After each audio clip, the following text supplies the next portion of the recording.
हम- हमारी एसएससी की 25 क्वेश्चन की सीरीज चल रही है,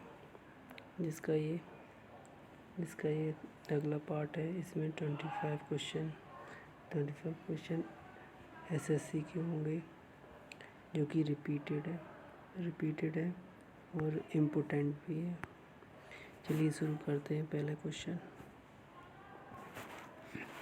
सम्राट बनने के बाद अशोक की एकमात्र विजय का उल्लेख उनके किस शिलालेख में किया गया? उनके कौन से शिलालेख में उनका 13वां जो शिलालेख था उसमें उनकी एकमात्र विजय का उल्लेख किया गया है, अशोक की एकमात्र विजय का। अगला क्वेश्चन देखते हैं। मगध के निम्नलिखित शासक को उनके शासन के कालक्रम में रखिए। ये हमारा क्वेश्चन पहले भी हो चुका है, इसको एक बार फिर देख लेते हैं। सबसे पहले बिम्बिसार, उसके बाद बिम्बिसार के पुत्र कौन था? अजातशत्रु के बाद बिंदुसार आया था, बिंदुसार का पुत्र कौन था? अशोक। इनका कालक्रम बिल्कुल सही है। अगला क्वेश्चन देखते हैं। अगला क्वेश्चन क्या है? गुप्त साम्राज्य के संस्थापक श्रीगुप्त। गुप्त साम्राज्य के संस्थापक कौन है? श्रीगुप्त है। अगला क्वेश्चन देखते हैं। कुमार देवी किस गुप्त शासक की पत्नी थी? कुमार देवी, यहाँ पर कुमार देवी की बात हो रही तो किसकी थी? चंद्रगुप्त प्रथम की। कुमार देवी चंद्रगुप्त प्रथम की। नालंदा विश्वविद्यालय की स्थापना किस गुप्त शासक ने की थी? कुमार गुप्त ने। नालंदा विश्वविद्यालय की स्थापना किसने की थी? कुमार गुप्त ने की थी। अगला क्वेश्चन देखते हैं।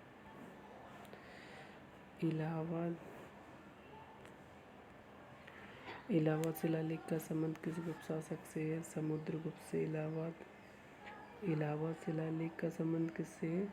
आपका हुआ समुद्रगुप्त से। अगला क्वेश्चन देखते हैं।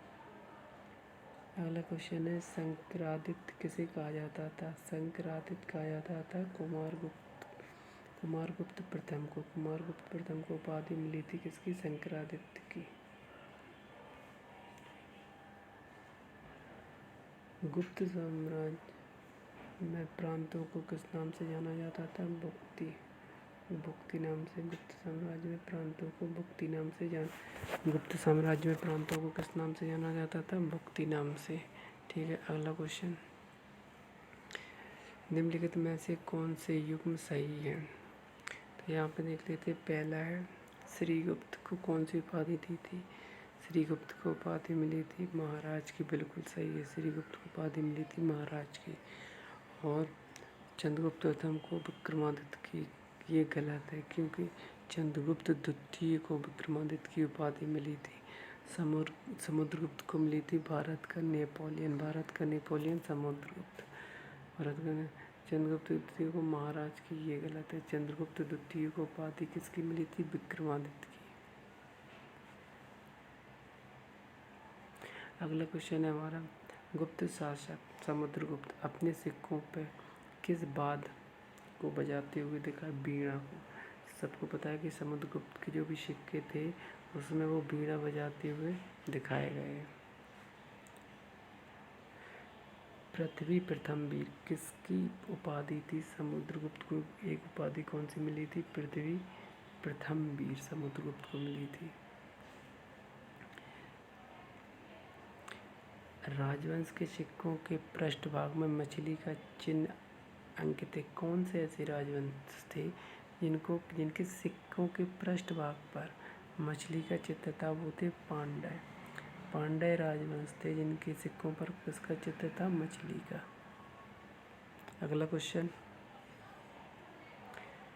त्रिपक्षीय संघर्ष जिसे कन्नौज त्रिकोण युद्ध के रूप में भी जाना जाता है, 8वीं और 9वीं शताब्दी में इन 3 महान भारतीय राजवंशों में से किसके बीच हुआ था? त्रिपक्षीय युद्ध बोले या कन्नौज त्रिकोण युद्ध बोले, ये किसके बीच हुआ था? पाल, प्रतिहार, राष्ट्रकूटों के बीच। पाल, प्रतिहार और राष्ट्रकूट। तुगलक वंश का संस्थापक कौन था? गयासुद्दीन तुगलक। तुगलक वंश का संस्थापक, याद रखना, गयासुद्दीन तुगलक। अगला क्वेश्चन, सजदा बोलें या सिजदा और पैबूस प्रणाली किस दिल्ली सुल्तान द्वारा शुरू की गई थी? तो गयासुद्दीन बलबन द्वारा। सजदा और पैबूस नामक दो प्रणाली थी, सजदा और पैबूस नामक दो प्रणाली जो कि दिल्ली के सुल्तान थे गयासुद्दीन बलबन के द्वारा लागू की गई थी। अगला क्वेश्चन है, शेरशाह सूरी अथवा शेर खान का असली नाम क्या था? शेरशाह सूरी या शेर खान का असली नाम फरीद था। अगला क्वेश्चन, निम्न में से कौन सा युग्म सम्मिलित है?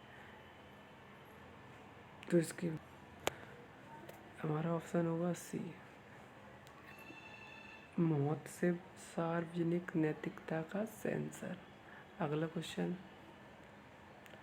किस राजा के प्रशासन में अष्टप्रधान मंत्रिपरिषद विद्वान थे? अष्टप्रधान की बात करें तो इनमें थे, इन ऑप्शनों में थे छत्रपति शिवाजी महाराज, छत्रपति शिवाजी महाराज, छत्रपति शिवाजी महाराज के में कौन था? अष्टप्रधान मंत्री थे। छत्रपति शिवाजी महाराज के में कौन था? अष्टप्रधान मंत्री थे। ठीक है। अगला क्वेश्चन, टीपू सुल्तान द्वारा सेरिंगापट्टनम में लगाया गया ट्री ऑफ लिबर्टी किस क्रांति में उनकी रुचि का प्रतीक है? फ्रांस की क्रांति में। कौन सी क्रांति में? फ्रांस की क्रांति में उनका प्रतीक है। कौन सा? Tree of liberty. अगला क्वेश्चन,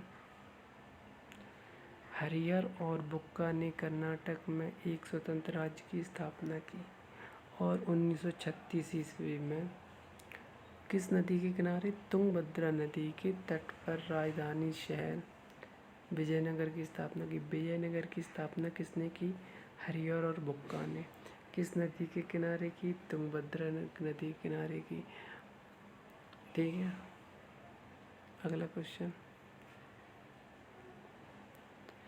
शाहजहाँ के बाद राजगद्दी पर कौन? औरंगजेब। शाहजहाँ के बाद कौन बैठा? औरंगजेब।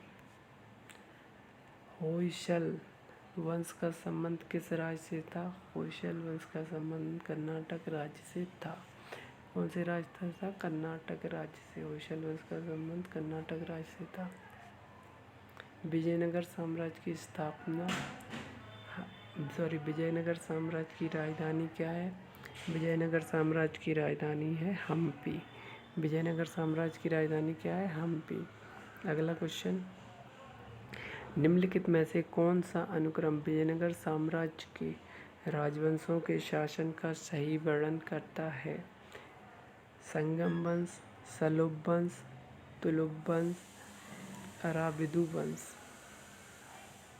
अगला क्वेश्चन, निम्नलिखित राज्यों को उनकी राजधानियों से सम्मिलित कीजिए। पहले क्या थी? चोल की राजधानी क्या थी? तंजावुर। चोल की राजधानी क्या थी? तंजावुर।